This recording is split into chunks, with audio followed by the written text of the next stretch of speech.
유럽에서 전투기 개발에 성공한 나라는 단 4곳입니다. 프랑스, 영국, 독일, 그리고 스웨덴. 그런데 아시아의 한 나라가 독자 개발 전투기를 만든다고 선언했습니다. 이름은 KF-X 훗날의 KF-21 보라매죠. 전 세계 항공 전문가들은 고개를 저었습니다. 불가능하다고요. 기술도 경험도 시간도 부족하다고 말이죠. 특히 폴란드를 비롯한 동유럽 항공 전문가들은 냉소적이었습니다. 자신들도 50년 넘게 러시아제와 미국제 전투기에 의존해왔으니까요. 그런데 이상한 일이 벌어졌습니다. 2022년 그 불가능하다던 전투기가 하늘을 날았습니다. 시속 1500km, 마하 1.5를 돌파하며 하늘을 가르는 그 기체를 본 순간 세계는 충격에 빠졌습니다. 한국은 어떻게 이 불가능을 가능으로 바꿨을까요? 그리고 그들은 왜 이토록 집요하게 하늘을 향해 날아올랐을까요? 한 폴란드 기술자의 고백을 통해 우리는 그 답을 찾게 됩니다. 저는 마렉 코발스키입니다. 폴란드 공군 항공기술연구소에서 25년째 일하고 있는 항공 엔지니어죠. 제 인생의 대부분을 전투기와 함께 보냈습니다. 하지만 솔직히 말하면 우리 폴란드는 전투기를 만드는 나라가 아니라 사는 나라입니다. 미국의 F-16, F-35를 들여오고 부품을 교체하고 정비하는 게 제 일이었어요. 그게 당연한 줄 알았습니다.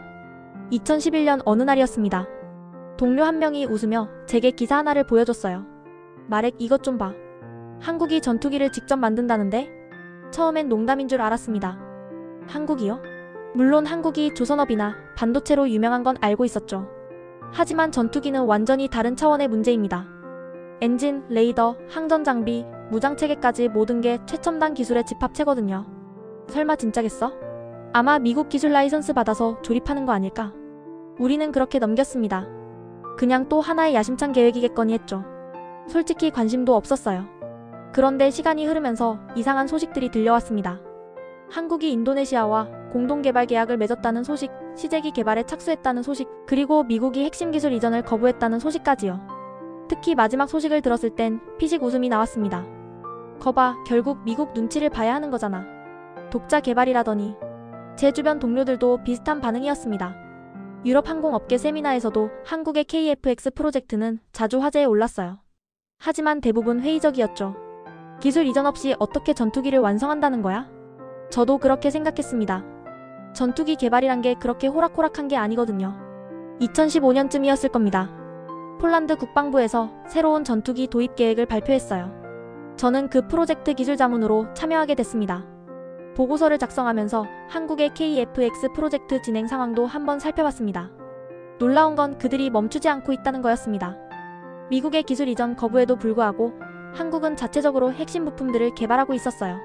생각보다 집요하네. 그게 그때 제 솔직한 생각이었습니다. 하지만 여전히 회의적이었어요. 2021년 4월 정말로 시제기가 출고됐어요. 처음 사진을 봤을 때 솔직히 감탄했습니다. 외형만큼은 제법이었거든요. 겉모습은 괜찮네. 근데 속은 어떨까? 그리고 2022년 7월 19일 그날이 왔습니다.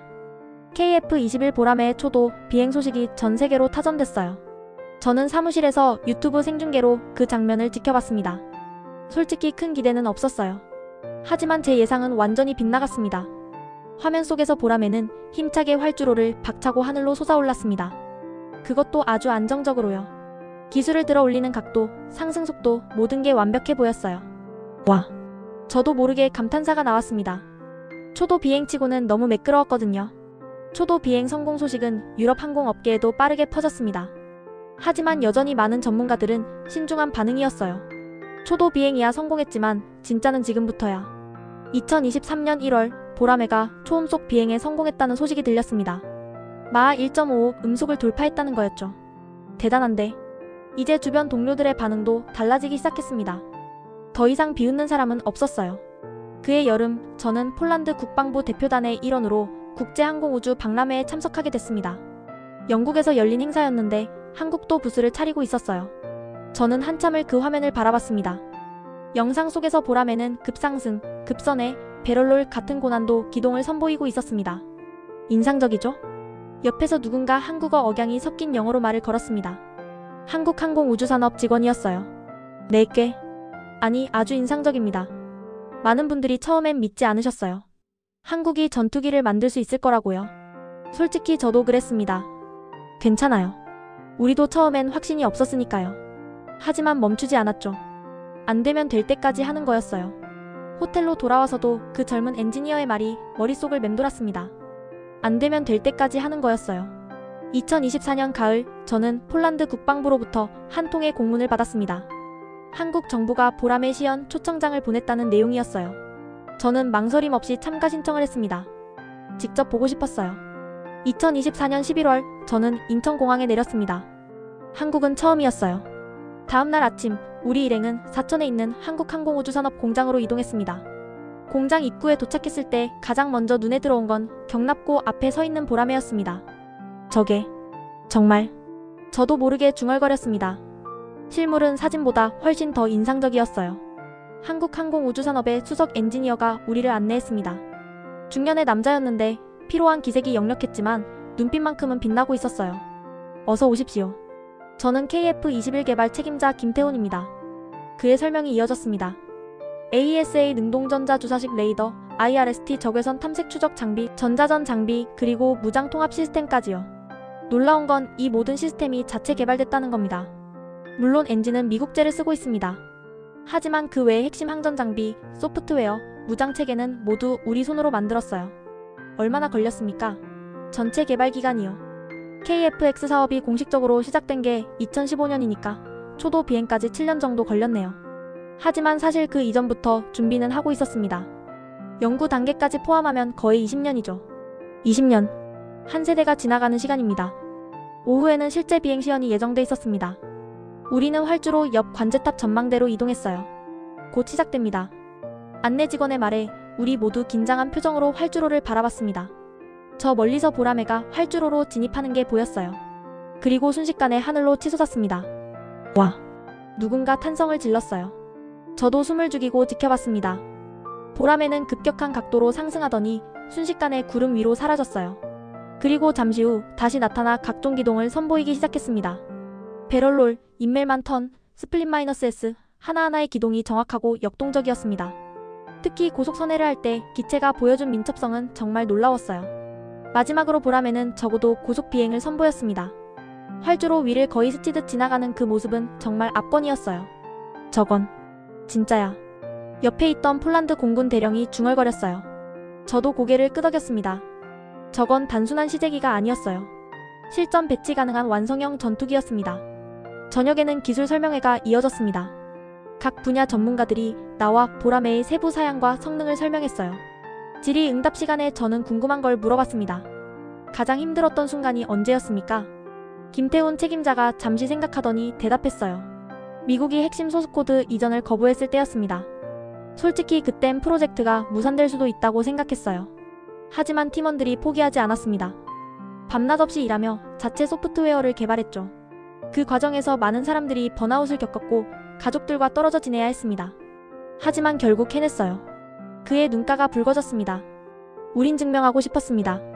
우리도 할 수 있다는 걸요. 더 이상 남의 기술에 기대지 않아도 된다는 걸요. 회의실이 조용해졌습니다. 모두가 그의 말을 씹어 삼키고 있었어요. 저도 마찬가지였습니다. 마지막 날, 우리는 공장 내부를 둘러볼 기회가 있었습니다. 생산 라인에는 조립 중인 보라매들이 줄지어 서 있었어요. 한 구석에서 젊은 엔지니어들이 모여 뭔가 토론하고 있었어요. 저는 그들에게 다가가 물어봤습니다. 뭘 하고 계신 겁니까? 다음 업그레이드를 준비하고 있습니다. 블록 2 사양의 내부 무장창 설계를 검토 중이에요. 벌써요? 아직 블록 1도 양산 초기 단계인데? 네, 하지만 우린 멈출 수 없어요. 세상은 빠르게 변하니까요.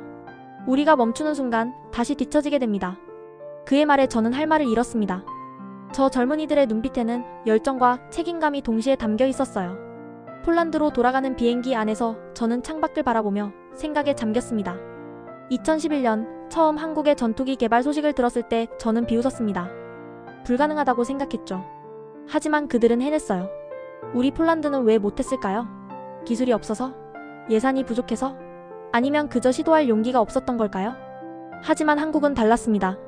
그들은 불가능하다는 말을 들었을 때 포기하지 않았어요. 오히려 그걸 동력으로 삼아 더 열심히 달렸습니다. 바르샤바에 도착한 다음 날, 저는 국방부에 보고서를 제출했습니다. 보라매에 대한 상세한 평가와 함께 폴란드도 KF-21 도입을 진지하게 검토해야 한다는 의견을 적었어요. 며칠 뒤 한국에서 온 이메일이 하나 도착했습니다. 김태훈 책임자였어요. 폴란드도 언젠가 자신들의 하늘을 만들 수 있기를 바랍니다. 그 문장을 읽는 순간 저도 모르게 눈시울이 뜨거워졌습니다. 저는 답장을 썼습니다. 당신들이 증명했습니다. 불가능은 없다는 걸요. 우리가 조롱했던 그 나라가 우리보다 먼저 하늘을 지배했습니다. 이건 단순히 전투기 개발의 성공이 아닙니다. 이건 의지의 승리입니다. 2025년 봄, 폴란드 국방부는 KF-21 보람의 도입을 공식 검토하기 시작했습니다. 저는 그 프로젝트의 기술 자문으로 다시 참여하게 됐어요.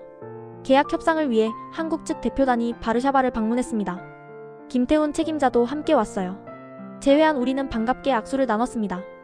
회의가 끝난 뒤 저는 김태훈 책임자와 잠깐 커피를 마실 기회가 있었습니다. 마렉 씨, 궁금한 게 있습니다. 처음 우리 프로젝트 소식을 들었을 때 어떻게 생각하셨어요? 솔직히요. 저는 잠시 망설였지만 정직하게 대답하기로 했습니다. 비웃었습니다. 불가능하다고 생각했어요. 김태훈 책임자가 고개를 끄덕였습니다. 많은 사람들이 그랬어요. 하지만 당신들은 해냈습니다. 어떻게 그럴 수 있었습니까? 선택지가 없었어요. 미국에 계속 의존할 순 없었습니다. 우리에겐 자주국방이 절실했습니다.